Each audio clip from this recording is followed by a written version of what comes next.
For today's call, I wanted to continue what we talked about on our previous call about details that really enhance conversion. And what I found is that over the years, and again, trying a lot of trial and error in our own practice, what works, what doesn't work, we finally came up with a system that worked incredibly, incredibly well.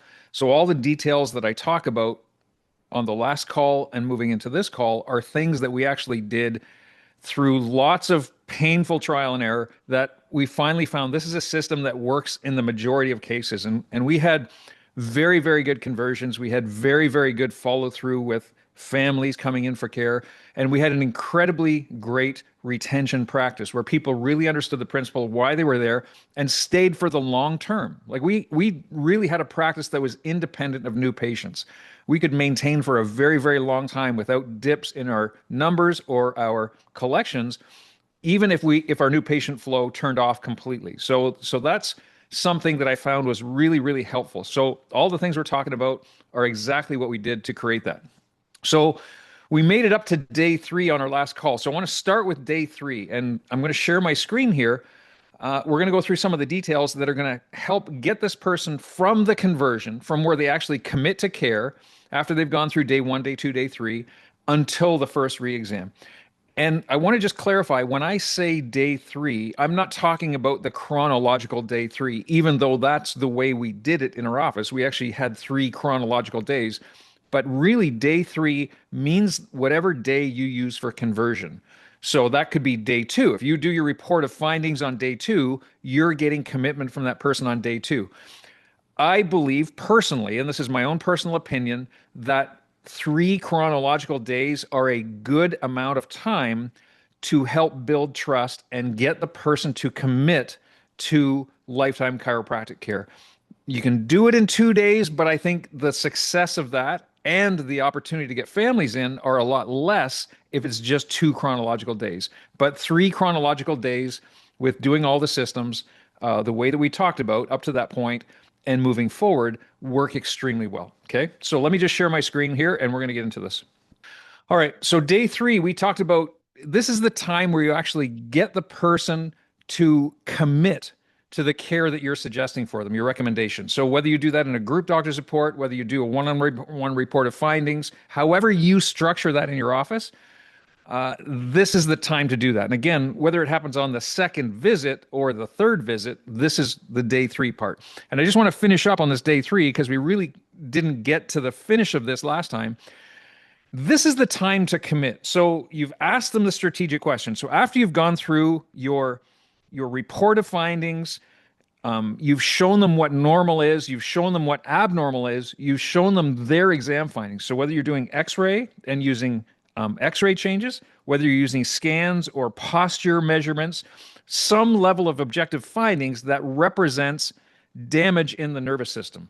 This is what you're really trying to show them, and you're showing them how their findings are abnormal, and it's creating nervous system dysfunction, which is leading them to disease, death, dysfunction.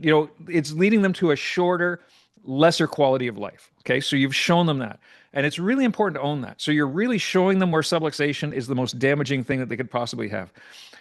And then after you do that, you ask the strategic questions to get them to commit. So first of all, if you've done this properly and you've shown them with conviction and with certainty and with emotion, and then you show them their X-rays or scans or exam findings, their objective findings, and you ask them, what do you see?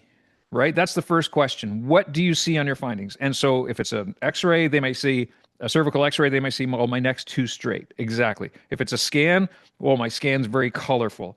If it's an HRV, they say, oh, well, obviously my HRV is not normal.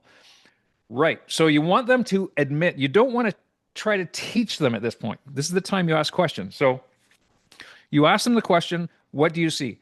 And you have to be quiet and wait for the answer. You have to let them process it and wait for the answer and admit that there's a problem. That has to happen. That's a huge part of the conversion. They have to admit there's a problem. Right. So you see, yes, obviously your neck's too straight, your scan's colorful. What is that doing to your nervous system? Okay. What is happening with your nerves? It has to be something to tie in. They came in with symptoms. It's back pain, it's headaches, whatever. It's not about the symptoms. It's tying in the fact that there's a nervous system dysfunction. So, what is going on with your nervous system? And they say, well, my nerves are getting choked. And again, you need to wait for the answer. And if they don't give you the answer that you need to hear, then you have to walk them through the strategic questions to get to that answer. Okay. So, they have to basically admit and say that yes, my nerves are being choked, my nerves are being crushed, there's dysfunction, there's damage in my nerves. They have to admit that. Then the next question is, if this doesn't get corrected, is this going to get better or worse? It's a simple question. It's a either black or white question, and again, you have to wait for the answer, and they have to admit it's going to get worse. And if they don't admit that, you're not getting conversion.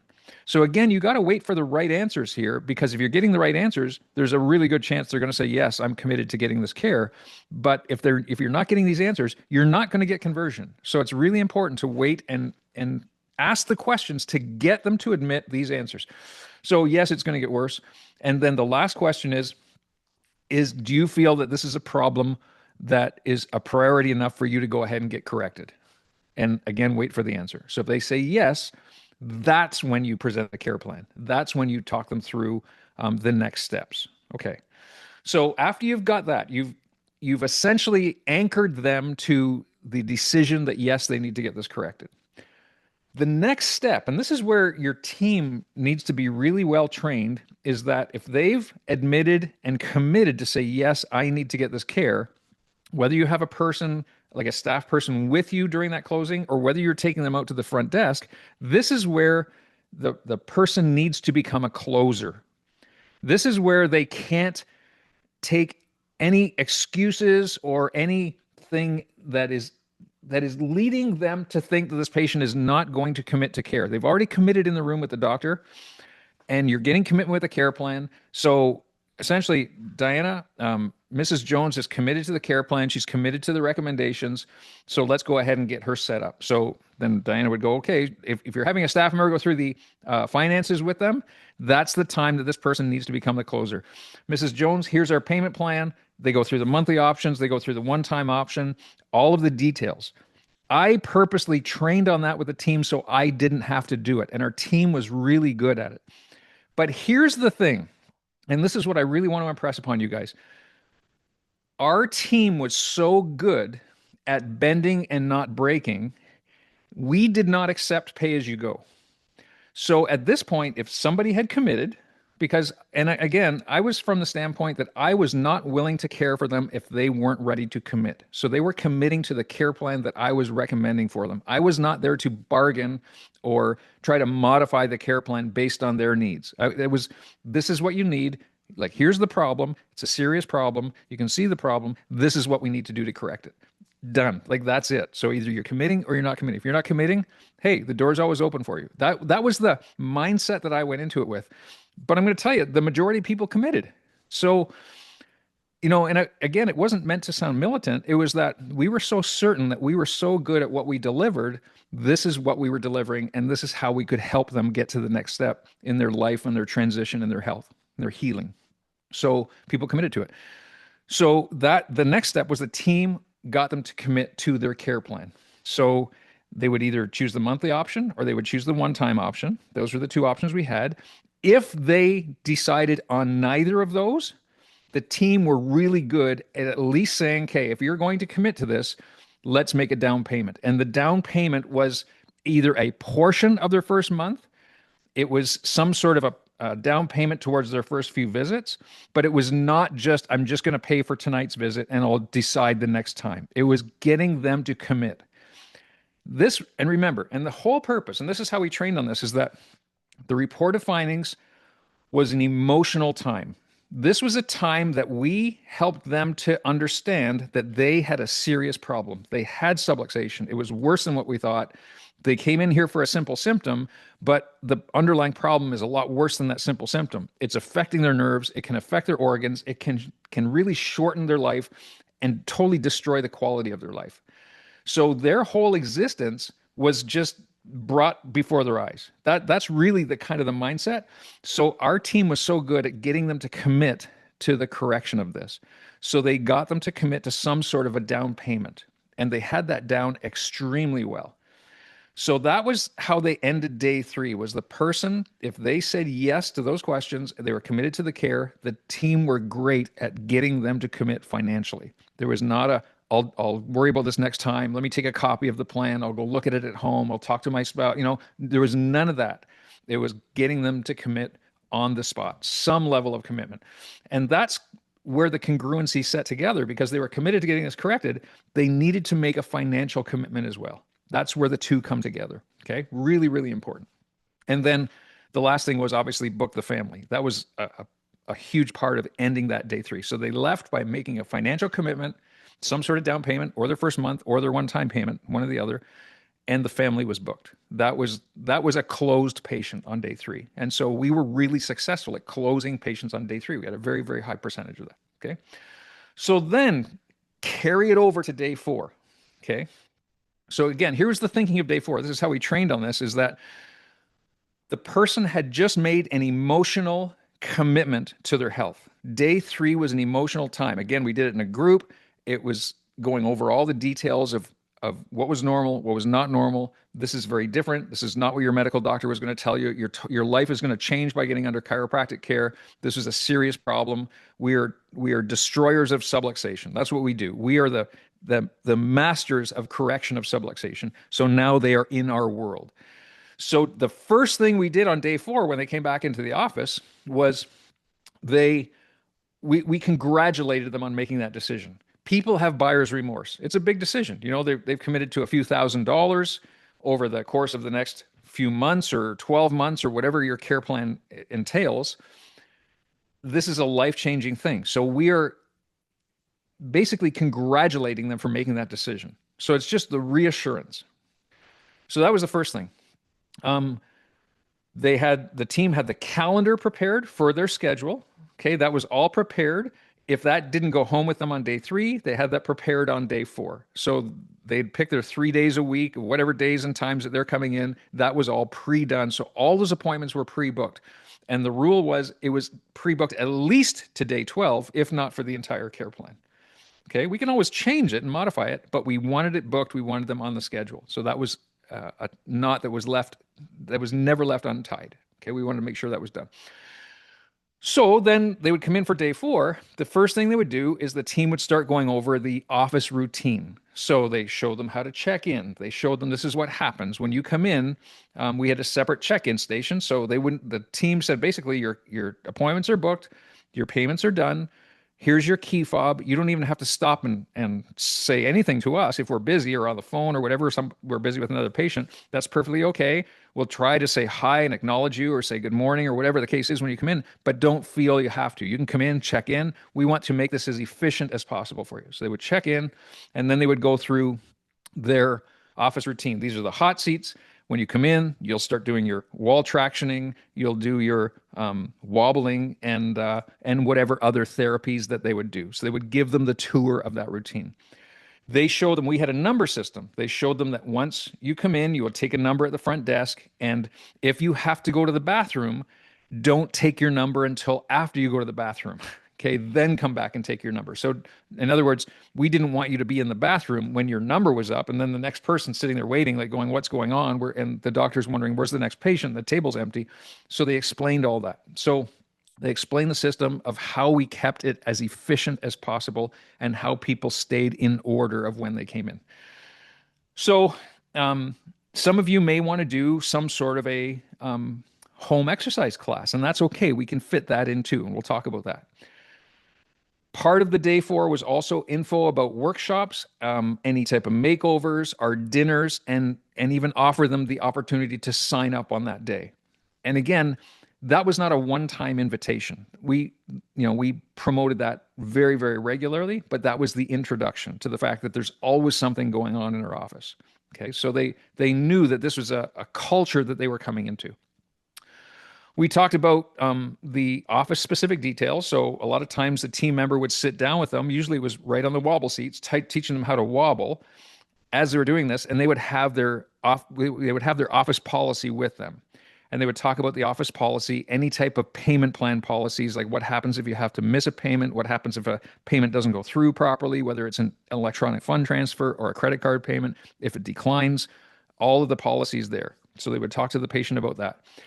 And then we would show them their home care exercises. So we'd show them their home care kit. So whatever specific home care items they were getting, whether they're getting sleep rolls, they're getting a wobble disc, they're getting a wall traction unit, they're getting head weights or a Cerviguard or whatever it is, the team would go over that home care. And that was included. Typically, we included that in the care plan. Now, whether you decide to piece it together or include it in the care plan, that's totally up to you. But including it in the care plan was a nice way to package the whole spinal correction process. Okay.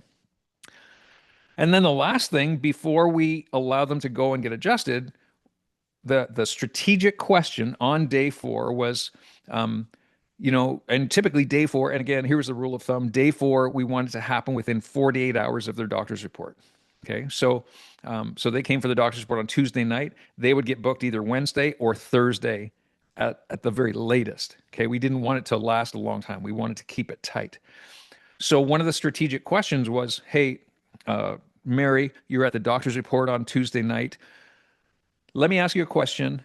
Who was going through your mind when Dr. Collin was talking about subluxation and how it affects the nerves and how it destroys people's lives? Who was going through your mind that needs to hear that? And usually Mary would say, yeah, she goes, I was thinking about this person from my church, or I was thinking about my son's teacher, or I was, whatever it was, right? So Mary, we're on a mission here in our office, and our goal is to really help people to change their lives. We're helping save our community. And this is where she would offer, the team member would offer Mary a gift certificate to help get that person in, or they would offer a call from the doctor, or we started doing 3-way text message conversations. If it was somebody that she had a text number for, hey, Mary, can I ask you a favor right now? Why don't you set up a 3-way text conversation with Dr. Collin and your friend who's having these problems, and then you can have a mutual conversation to give that person the opportunity to talk to Dr. Collin and come into the office. So it was always about the mission. So typically we would try to get at least one name on day 4. That was the goal, at least one name on day 4. Okay, so that was the day 4 routine. So let me just say this to you guys, is that, because I know this is a common concern and a common problem, is that, you all deliver care plans, you have your care plan, but there's still a high percentage of people in your office that come in and pay as they go. Okay, so let's just kind of digress and address this for a second.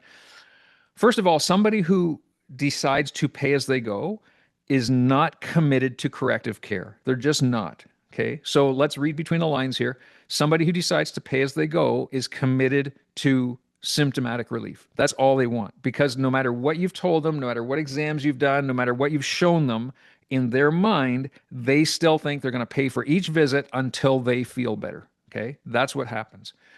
So this is where we really need to talk about and try to figure out, and again, if this is a regular pattern, if this is happening more than 25% of your new patients or your closings, if you're not getting 75% of those new patients onto care plans, and you've got a high pay-as-you-go type of practice or patient base, people aren't committing to what you're telling them. So we got to go over the day 1, day 2, day 3 procedures, because clearly something's not working. Okay, so that's really a sign, you guys, and I really want you to think about that. If you're getting a lot of pay-as-you-goes, it's really a sign that people are just not committed. Okay. So we've got them through day 4. All right. They've had their adjustment.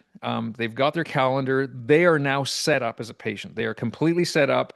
Their payment plan is in place. Their calendar's in place. They've been introduced. They're on mission. Their kids are scheduled for their checkup, and they've recommended some person, like some friend, family member, whatever, who they feel that could be helped by getting in for chiropractic care. Okay. So day 5 was the cleanup day. We went over all of the different pieces for that new patient to say, okay, is the checklist correct? Have they done everything? Is everything closed up? Is it all tidied up? All the T's are crossed, the I's are dotted, everything's done. So we would clean up any loose ends from day 4. And we would make sure that they went home with their home care exercises. So they've already got their home care kit, but day 5, what the team would do is just go over those home care exercises with them. And usually people need more than one display of how to do their home care exercises, a demonstration. They need that. Okay. So, and again, the thing at day 5 here, if for some reason they had not committed to getting their kids in, we were relentless. So, day 5, hey, you still haven't booked a time for your kids to get in and get checked. Let's do that. Remember, in the first 2 weeks, there's no cost to bring them in for an exam. It doesn't mean they need to start care, but it is absolutely imperative for the doctor that those kids get checked, because the last thing that we would want as an office, if your kids are subluxated or developing scoliosis or having some sort of neurological dysfunction that could have been caught early enough and corrected, that's developing and you don't even know it. Okay. So they could be totally asymptomatic kids. They could be good, healthy kids, very athletic kids. It doesn't matter. Let's get them in and get them checked. Okay. So that's what day 5 was all about. So now we feel that by day 5, everything is cleaned up. So that's like when you think about day 1, 2, 3, 4, and 5, that's an incredibly thorough process. We've gone through an awful lot of details in those first 5 days. So I'm going to say to you, and that was again years and years of trial and error, making sure that we were crossing all the T's, dotting all the I's, getting everything done properly. So if you're not doing all those systems, or there's some systems missing in your day 1, day 2, and so on, it's really time to try to address those and get those things really, really dialed in. Okay. So now day 6. Day 6 is where we would start to introduce all of the other things that we did in our office. We feel that this person is now a converted patient. So they're on their care plan, they're under care, they've got their home care, they're engaged. So now we would start to introduce other things. So we would start, when we had a very significant nutrition program in our office, we had nutrition talks every single month. So this is where we would start to introduce that. So day 6, we would start nutrition inquiries. We did a questionnaire, like a nutrition questionnaire, to ask them about their current nutritional habits. Talk about weight loss, talk about hormones, talk about thyroid, all these different things. And we would schedule them for their monthly nutrition talk with a guest. So, and it was always, who would you like to bring? Is there a family member, a friend? And this might be a different person than what they suggested for their mission close on day 4. So it might be somebody else they're bringing. Maybe it's somebody who they know is overweight, trying to lose weight. Maybe it's somebody who's having hormonal problems, or, whatever it might be. Okay. So we got them scheduled for that monthly nutrition talk. And that nutrition talk might be 3 weeks out. It might have just happened the night before. They'd be scheduled for the next one. Okay. So that was, again, a way to introduce them to everything that we were doing on day 6. Now, here's a really interesting thing to put in. And I talk about this with many of our coaching clients, is this is the day 7 and 8 pre-re-consult. Okay. It sounds kind of crazy, but what it is that this is just a confirmation day. So, and I want to just address this. If for some reason you're not getting the majority of your patients to their first re-exam, and here's a way to check statistically, and again, I was really always big on statistics. If we had 30 new patients in April, that would mean we would need to have 30 re-exams in May.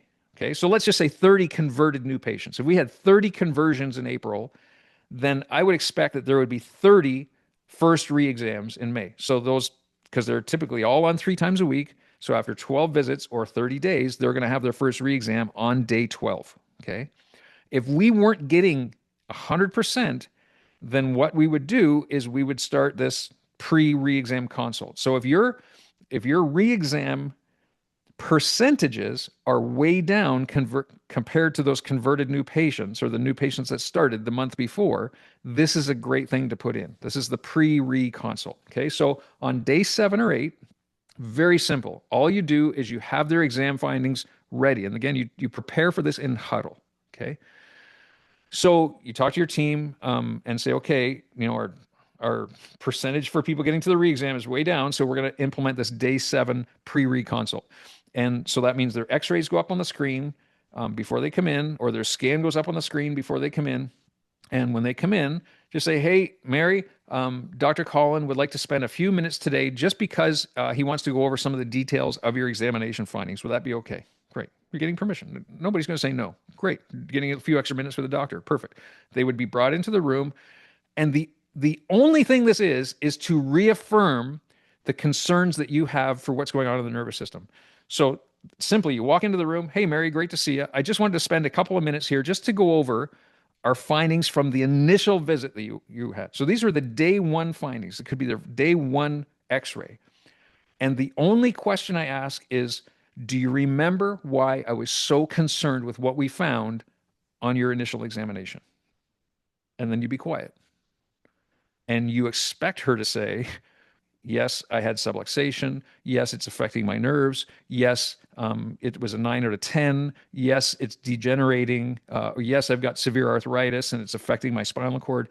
You want it to be an answer that makes sense to you. Okay. A lot of times they might look like deer in the headlights. Well, no, that's exactly why you do this. Okay. So that's fine. And say, okay, well, remember we talked about your neck needs to have a curve. Remember we talked about your scan needs to be no color instead of all the color that you have. So remember why I was so concerned. What is this doing to your nervous system?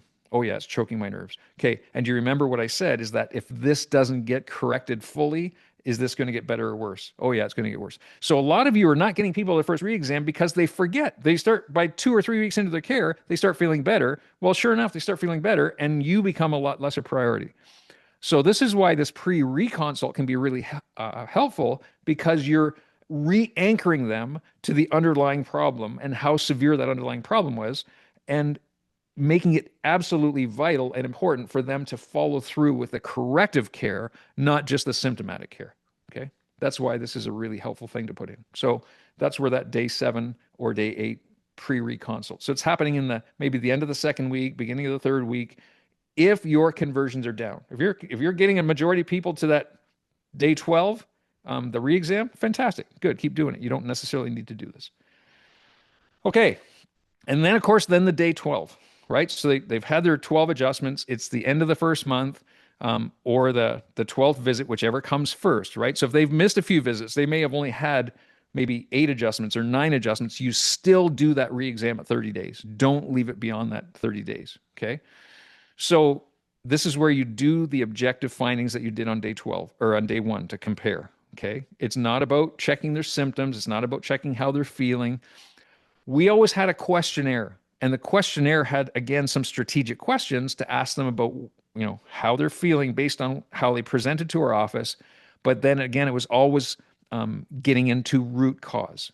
Do you remember what the concern was on your x-rays? Do you remember we talked about some of the questions were, are you committed to the financial plan that we've created for you to following this through? Are you committed to the care plan? Like it was a yes or no simple checkbox to make sure that, and if they were checking no, or if they had questions, then obviously that would need to be addressed.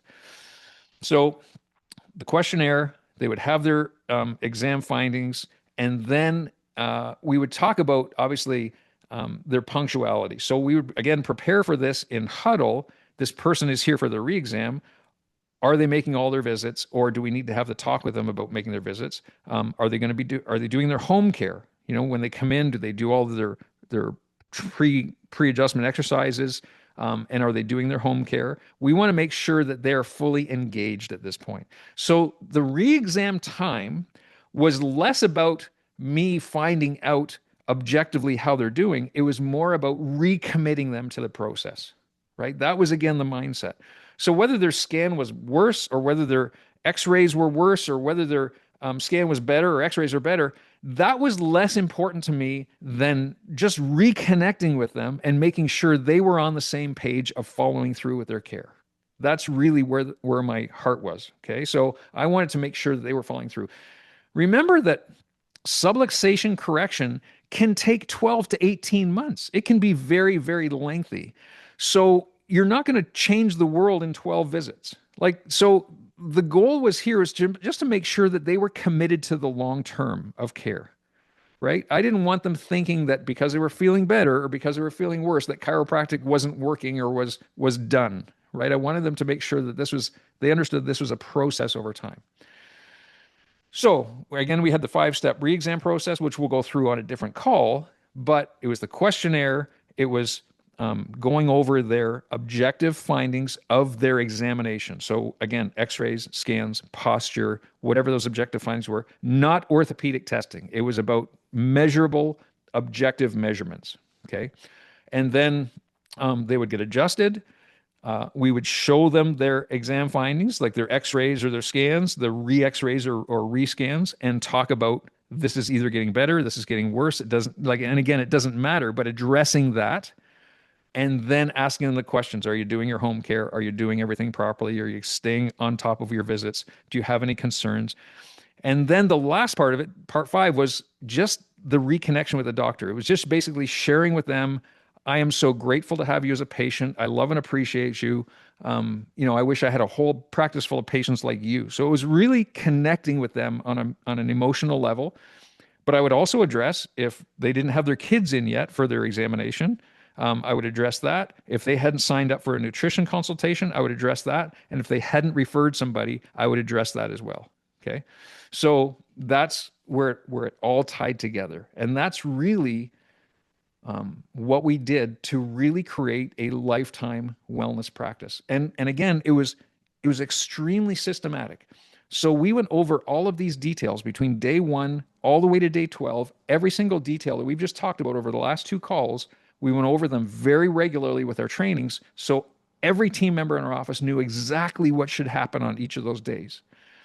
And that's why we became so efficient at really creating great patients. And that's really what it was. No matter where they came from, whether they were from online marketing or whether they were from referrals, we poured into them, every single one of them, to create great patients. Because great patients aren't sent to you. You create great patients by the systems you use and the conviction and certainty that you have in your office.